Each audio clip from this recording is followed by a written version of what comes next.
Okay, this question comes from Scratch. Didn't get a chance to eat today and I'm starving, all in caps. How do survivalists get by on like one bug a day? We don't, actually. The reality of a survival situation is you spend most of your time groveling for food. Everybody thinks you're going to make a bow and arrow out of a piece of thread and a bobby pin. It ain't gonna happen. Going hungry is not that big of a deal. Without water, you're in big trouble. Without food, you've got a couple of weeks before you're in real trouble. So when I'm in a survival situation and I've got no food, what ends up happening to me is I become really lethargic. That's the downside of no food. You lose your energy, but you don't die instantly. Hey, I'm Les Stroud, and this is Survivalist Support.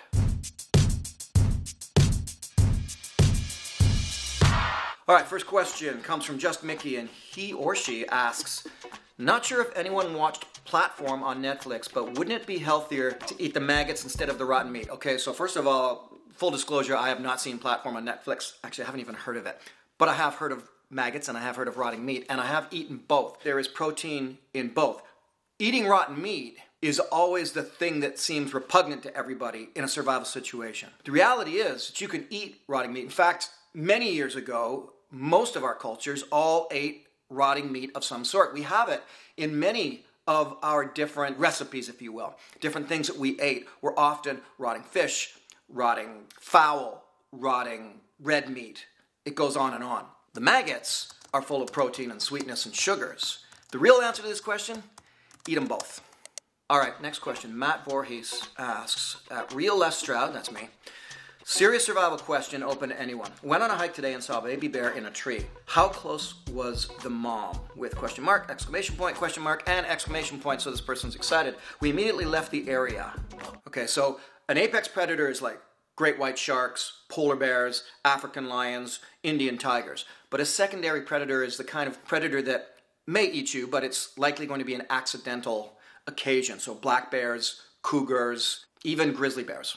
In the case of a black bear, and for that matter in the case of a cougar, get big, get scary, you can scare them away. What does that mean if you come upon a mother and her cubs? The majority of the times, the mother will be taking off like a shot. She'll go and she'll hide somewhere and the cubs will go up a tree. How close is the mom? Bottom line is you don't really want to take the chance because this is the one time when a black bear is actually very dangerous. A mother and her cubs. Any other time I would work really hard to scare a black bear away, but when it's a mother and her cubs, I'm not going to take any chances at all. So, how close was the mother bear to the cubs? Does it really matter? It's a mother bear, and she's big, and probably 340 pounds, and you're not. All right, this next question comes from Steve Sundle. I'm watching Survivorman right now. Survivorman? No, it's Survivorman. One word. Get it right, Steve. I'm watching Survivorman right now, and I still have a lingering question for survivalists. Why not just always bring a Bic lighter with you? You know what, Steve? I've got the same freaking question. If you're going to go out in the wilderness, take a Bic lighter with you every single time. Why not? I agree. Why not? Always do it. Okay, this next question comes with a photograph from Frosty. Hey, Les, how do you like my first attempt at spoon making? It's beautiful, Frosty. It's a thing of beauty. It's a work of art. And I got to tell you this story. When you take a survival class, the first thing you ever make is not a shelter. It's not a deadfall or a trap or a snare. It's not a bow and arrow. It's a carved out wooden spoon. That's the first thing we always teach in survival class is how to carve out a spoon. Then we go on to trap some animals or gather some wild edibles, and then the spoon comes in handy. What we always want to do when we're teaching survival, those of us who are survival instructors, is get people comfortable with their hands, with building things, with cutting things, with nature, but especially with using knives. It's incredible how often I will see people in a survival class with no knife using skills whatsoever. Later, when you're trying to carve out larger objects and you're making deadfalls and snares and traps and bows and arrows, you're much more handy with the knife. All right, next question comes from Arian Buck at Real Estrad. How do you keep the camera batteries charged during your excursions? I get that question a lot. In fact, I get a lot of questions about my camera gear and field technique, and I love those questions because as a filmmaker, I enjoy sharing my creativity and how I came about it. And one of the biggest issues in filming Survivorman, and indeed in filming my adventures before Survivorman, was keeping batteries charged. I spent a year living in the woods and made a documentary called Snowshoes and Salted. And I literally took with me a car battery and a solar panel, charged the car battery during the day, and at night, with the little adapter, charged my camera batteries, and that got me through a whole year. But it's way different now. I can put in a small pack on my hip enough battery power to last me a week easily. The batteries got small, they got long-lasting, so I just charge everything up at home and take a bunch in with me, and it's actually not too heavy anymore. Steve Schwinghammer, it's really hard not to comment on that. Steve Schwinghammer, how do you prepare for a trip? Do you binge in the morning before to stay full as long as possible, or would that cause problems? Great question. I don't get this question very often, so I want to answer it honestly. I don't prepare at all. And the reason why I don't prepare at all is because when I'm going out to film, I want it to be as real as possible. I know I'm going out, I know I'm making a film, and I know I'm eventually going to go home. So that nullifies some of the reality of being in a survival situation. So if I were to also prepare by either gorging on food or slimming down and trying to make my stomach smaller so it doesn't hurt as much when I'm in the woods, either way, both of those ways in my mind are cheating. Because when you get lost in the woods, you don't prepare the night before thinking, I'm going to be lost tomorrow. And so I needed to have that reality there, so I didn't prepare at all. I just go in as I go in. If I had a big breakfast that morning, great. If I didn't, I didn't.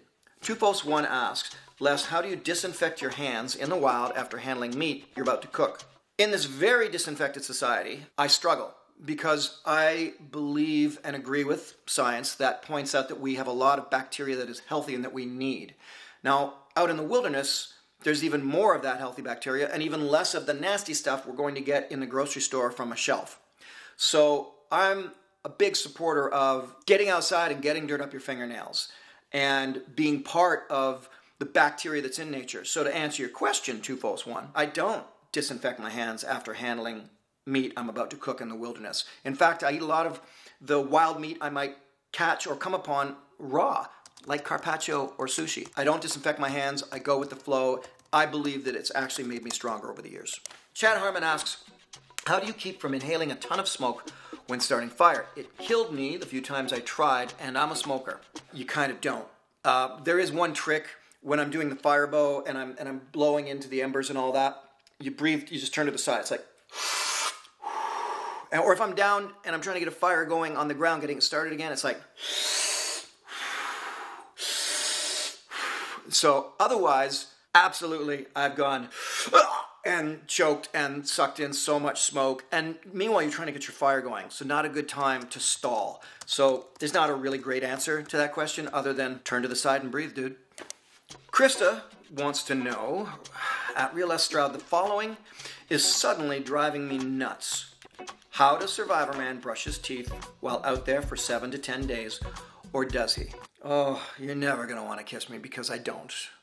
I mean, I'll use my finger. Sometimes you can take roots, like spruce roots and things, and kind of do like a, cleaning of your teeth. But mostly, you're out in the bush. You ain't cleaning your teeth.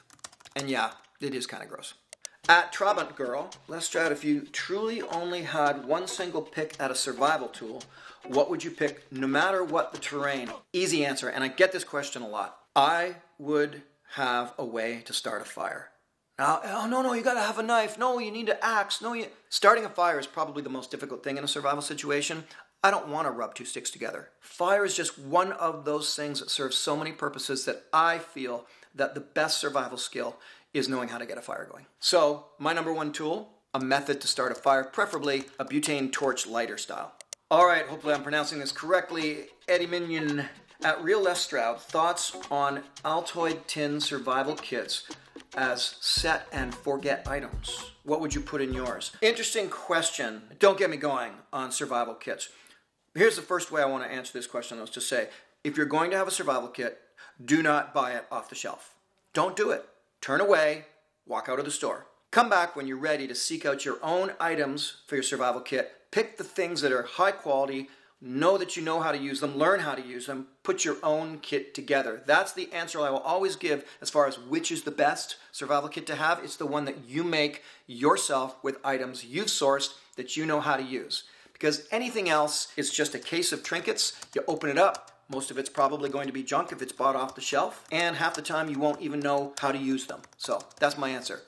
Build and keep your own survival kit. All right, this looks like a serious question. Mr. Hamtastic wants to know, what would you say to someone who wants to take a year or so and walk the Great Trail through Canada? Any advice on planning or anything? I could go on for the next hour on giving you advice on this one. Do it. Don't hesitate.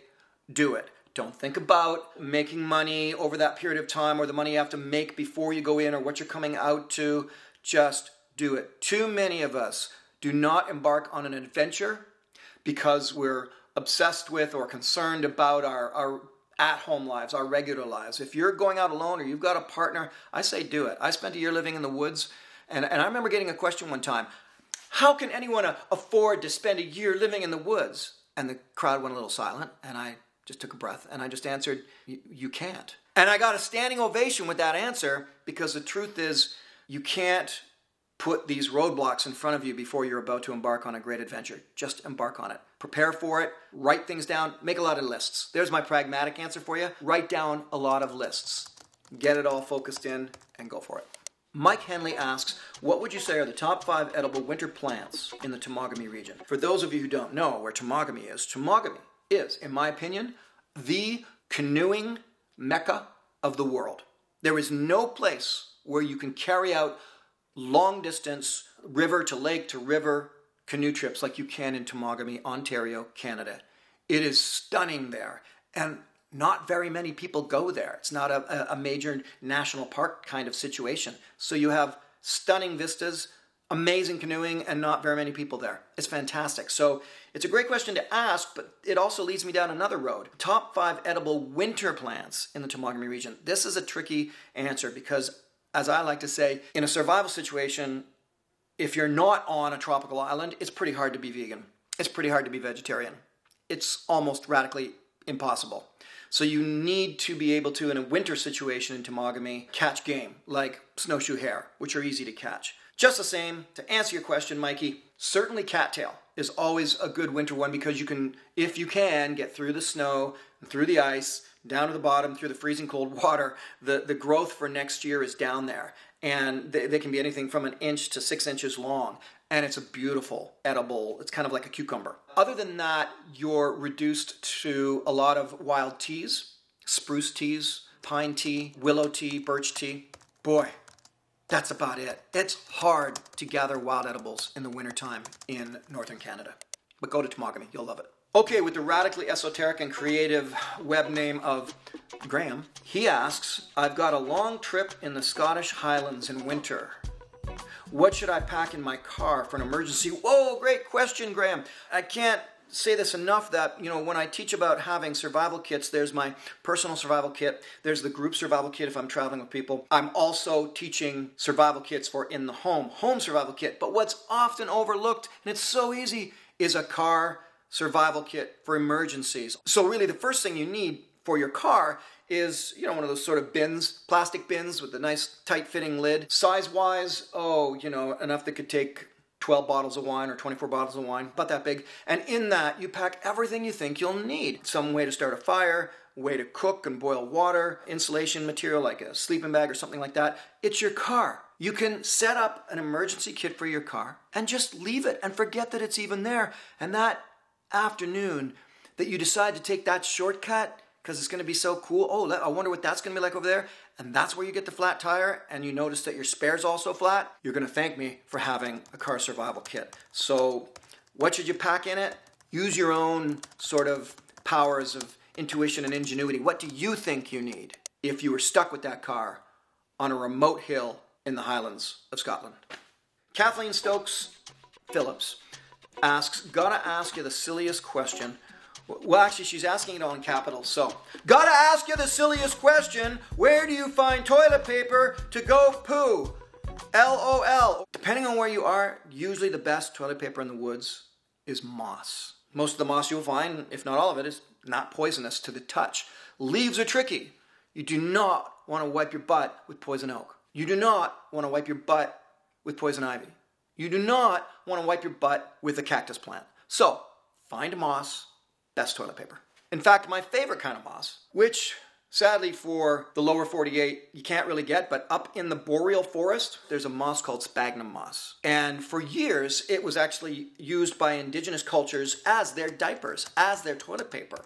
It has antiseptic qualities to it. It's my favorite toilet paper. It's soft and it's good whether it's moist or dry. And that's where I should stop there or it's going to become too much information. Jelana Kia, oh, I like that name. At Jelana Kia asks, if perfect balance isn't part of your survivalist skill set, how are you going to make it past your 70s? Good point.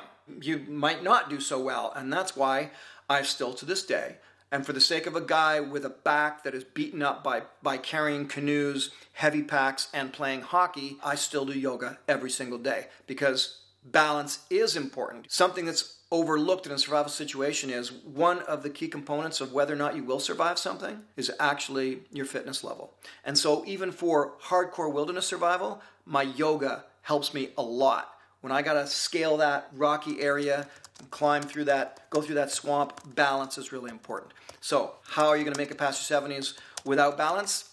With difficulty. Hey everyone, thank you so much for the questions. Obviously some of them were silly and some of them were serious. And I like approaching survival that way anyway, because the thing is, you gotta laugh. If you're in a survival situation, remember, there is only one thing you wanna do. Go home. You don't wanna get to the other end of a survival situation and go, ooh, I wish I'd made a better A-frame shelter. Man, I wish I'd tanned a hide. Nuh-uh-uh. You wanna go home in a survival situation. So humor is important to keep your spirits alive. I'm really grateful for these questions. They've been great. I'm Les Stroud, and this has been Survival Support.